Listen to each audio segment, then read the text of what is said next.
Viral di media sosial Instagram dan TikTok video yang merekam tingkah lucu seorang bocah berusia 5 tahun. Bocah yang diketahui bernama Bagus itu, ingin minggat atau kabur dari rumah setelah dimarahi oleh sang ibunda.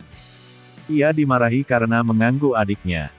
Jadi ceritanya ini anak pertamaku umurnya 5 tahun 8 bulan. Dia enggak terima dimarahin gara-gara mukul adiknya.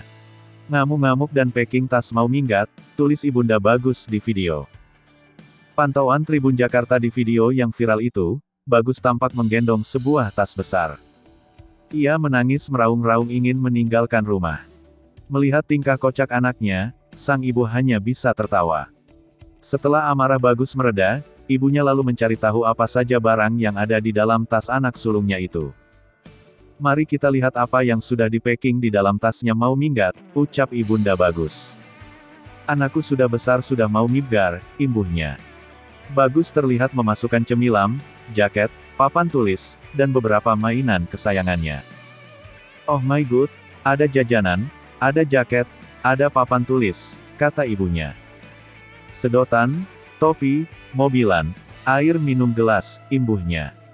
Melihat barang-barang tersebut, tawa ibunda Bagus pun sontak pecah.